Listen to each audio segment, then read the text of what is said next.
समझ में कि नहीं? लेकिन ना वो ऐसा कहेगा ना, सबको सिखाएगा।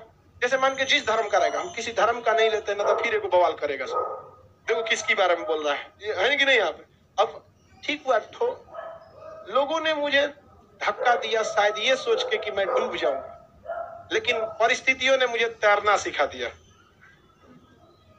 अब हम नामे नहीं लेते हैं किसी का, लो अब हम सीधे क्या बोलते हैं, धर्म गुरु, सब लोग समझ जाते हैं। अभी बताओ, वो कहेगा कुछ जैसे जिस धर्म का है सारा नियम कहेगा आप भी फॉलो कीजिए, ये भी कीजिए, वो भी कीजिए। जैसे हिंदू धर्म में रहेंगे दिन भर पूजा पाठ कीजिए, ऐसे कीजिए, ऐसे। मुसलमान में रहेगा तू भी कहेगा 5 ये कीजिए, वो मतलब जितना वो कर रहा है ना आपसे भी कहेगा उतने करो। तो भैया हमारे तुम्हारे में फर्क क्या है? समझना चाहिए कि नहीं समझना? अगर हम कहें कि जितना हम जीएस पढ़े हैं उतना ही आप पढ़िए, तो फिर आप स्टूडेंट काय को है, हम टीचर काय को, फिर हमारा एक स्पेशल रिस्पेक्ट क्या है?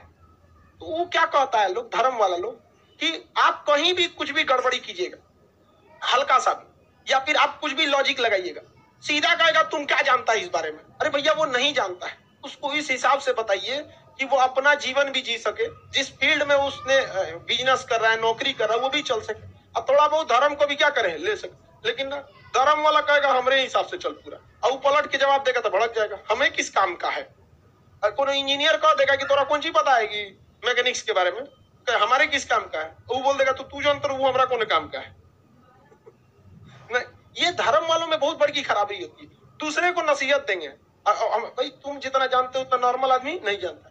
तो सदर उल सुदूर यही सब कहते थे, राजा को आके क्या सिखाते थे, राजा साहब आपको क्या पता है, धर्म ऐसे नहीं ऐसे कह रहा है। तो राजा कहता था यहाँ पर सीधा से, रे बैल कहीं का, सब धर्म के हिसाब से चलेंगे ना सब चीज, तो पता चला कोनो विदेशी आक्रमण होगा और सबसे पहले तू ही पिटेबो, तब आओगे राजा साहब के साथ, राजा साहब बचाइए। अरे यार धर्म वालों को केवल धर्म देखना है, और बाकी समाज वालों को धर्म, समाज, दूरदर्शिता, 100 साल बाद क्या होगा सब चीज देखना है। तो उसे बहुत जगहों पे क्या करना पड़ेगा, कॉम्प्रोमाइज करना पड़ेगा। आई सदर उल सुदूर वाले नहीं, नियम ऐसे कहता है, क्या बात कर दिया। राजा ने किस चीज की घोषणा कर दिया, मजहर, याद कीजिए मजहर की घोषणा किसने किया था, अकबर। कहा कीजिए चाचा चाचा मत कीजिए, यहाँ पे लास्ट डिसीजन किसका होगा, अकबर का होगा। और एगो अबू फजल को कह दिया कि चाचा चाचा करेगा कटवा देना, तो अबू फजल साइड में कह दिया, जो बोल रहा है सुन लो, कटवा देगा वहां पे। अबू फजल साइड में आ गया। अब भरे दरबार में बुलाया सभा, अकबर ने कहा सदर उल सुदूर से कि किसी को भी कोई दिक्कत है, मैं अब मजहर की घोषणा कर रहा हूँ कि धार्मिक मामले में अंतिम डिसीजन किसका होगा। पहले से अबू फजल क्या सिखा के गया था, काट कुट देगा ज्यादा चार, सब लोग करना एकदम बहुत अच्छा जी हुजूर, जो आप कहेंगे वही है। किसकी घोषणा कर दिया, मजहर की घोषणा, किसी को कोई दिक्कत नहीं। औरंगजेब आया तो उसने एक अलग डिजाइन का मुहद्दिस, क्या नियुक्त कर दिया, मुहद्दिस। मुहद्दिस का काम क्या था कि लोगों के आचरण की जांच कर, शरीयत के हिसाब से जी रहे हैं कि नहीं, कोई पेंटिंग तो नहीं बना रहा है शरीयत के खिलाफ हो जाएगा, कोई गाना तो नहीं गा रहा है शरीयत के खिलाफ हो जाएगा। लोगों के क्या देखने लगा था, नैतिकता। तो ये मुहद्दिस, और ये ईसा मत मान दीजिएगा धार्मिक मामला, धार्मिक मामला कौन देखता था, सदर उल सुदूर और मुहद्दिस। नैतिकता, लोगों का नैतिक जीवन किस आधार पर, शरीयत के आधार पर। नैतिक जीवन की जांच किस आधार पर, शरीयत। देखिए लिखा ना, शरीयत तथा नैतिक मूल्यों की जांच, शरीयत तथा नैतिक मूल्यों की जांच। क्या मुहद्दिस की जरूरत थी, कोई जरूरत नहीं थी। आगे बढ़े, मजहर की घोषणा किसने किया था, किसने किया था, अकबर ने किया था। आगे बढ़ जाते हैं, मुहद्दिस की नियुक्ति औरंगजेब, अरे अकबर का, मुहद्दिस तो अकबर ने किया था। मजहर की घोषणा अकबर। देखिए अकबर के समय प्रांतों की संख्या 15, यानी सूबे कितने थे, 15, और औरंगजेब के समय 20। सबसे ज्यादा साम्राज्य किसका था, औरंगजेब। कितने राज्य थे, 20। उस समय सूबे कितने थे, 20, बहुत बड़ा राज्य हो गया था।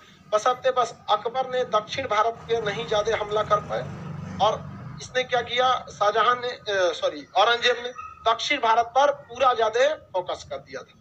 आगे देखते हैं, मुगल कालीन स्थापत्य कला। देखिए 3 जगह हमेशा आप प्रकृति से हार जाएंगे, हमेशा हारा है, पूरी दुनिया हारी है।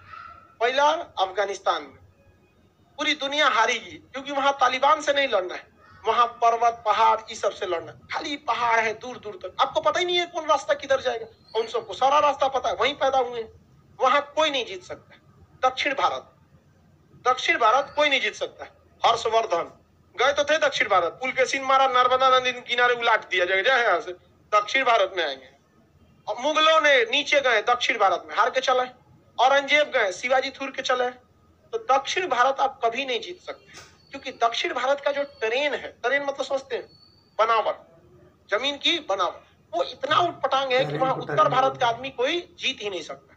तीसरा, नक्सलाइट, नक्सल से नहीं जीत सकते। रीजन क्या है?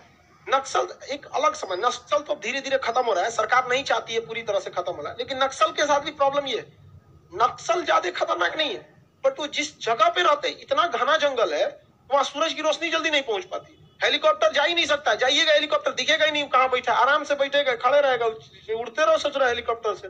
अब हम ही लोग इसका ट्रेन के नीचे है, कहाँ हेलीकॉप्टर देख लेगा कितना का बैच चल रहा है, नहीं ना, जंगल में नहीं लड़ सकते, 3 जगह नहीं लड़ सकते। ये इसी में गलती किसने किया था? औरंगजेब ने, दक्षिण भारत में पूरा समय बिता दिया।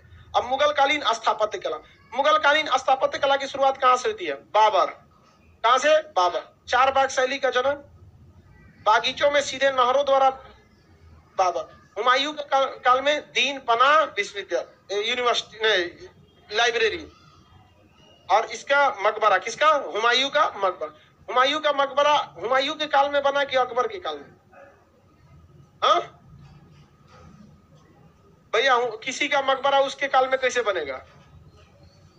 मरने के बाद ही ना बनेगा। अकबर के काल में, अकबर के काल में स्थापत्य कला बना या नहीं बना? बना था। अकबर के काल में भी स्थापत्य कला बना था। हुमायूं का मकबरा, आगरा का किला और इलाहाबाद का किला। अकबर के बाद कौन है? शाहजहां आ जाएंगे। जहांगीर कहाँ है? जहांगीर। जहांगीर के काल को स्थापत्य कला के लिए अच्छा नहीं माना जाता है। यहाँ पर स्थापत्य कला का विकास नहीं हुआ, इसे स्थापत्य कला के विरोध में माना जाता है। इसके काल में किसका विकास हुआ था? चित्रकला। किसका? चित्रकला का। बताइए, जहांगीर के काल को स्थापत्य कला का विश्राम काल कहा जाता है, क्या गलत कहेगा? इसके जहांगीर के काल में स्थापत्य कला का बहुत ही कम विकास हुआ, अतः जहांगीर के काल को स्थापत्य कला का विश्राम काल। शाहजहां के काल को स्थापत्य कला का स्वर्ण काल। स्थापत्य कला के स्वर्ण काल के कारण ही पूरे मुगल काल का स्वर्ण युग किसे कहा जाता है? शाहजहां। अब इस चीज को ध्यान से समझिएगा, क्वेश्चन गलत मत हो जाए।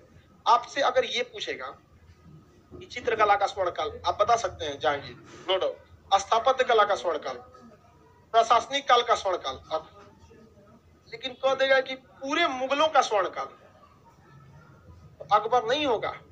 कौन होगा? शाहजहां। क्योंकि अकबर के वक्त में सब कुछ विकास जरूर हुआ था, लेकिन वो इतना संघर्ष कर रहा था कि संघर्ष और खुशहाली दोनों एक साथ नहीं मिलती है। जिस दौरान आप संघर्ष कर रहे होते हैं, उस दौरान आपका विकास तो हो रहा होता है, लेकिन उस दौरान आप खुशहाली नहीं देखते। बाबर के वक्त में देखिए संघर्ष चल रहा था, क्या बाबर को शांति मिला? हुमायूं के वक्त में, ये तो पहले था, इस जगह साइड कीजिए आप। अकबर के समय में विकास बहुत हुआ, लेकिन संघर्ष अथाह हुआ। राजपूत अलगे धुन में था सब, हम सम्मान से समझौता नहीं कर सकते। आपको बताए थे, उसने कहा सम्मान चाहिए, क्या चाहिए? राजा चाहिए, बड़ो राजा, हम बादशाह रहेंगे। दिखा दिए कि नहीं दिखाए? इन लोग को लड़ना चाहते थे लोग, राजपूत लोग यहाँ पर, इन लोगों को मनसबदारी दिया, लो लड़ो। मनसबदारी में नहीं लड़ने को भेजा। मनसबदारों का काम क्या था?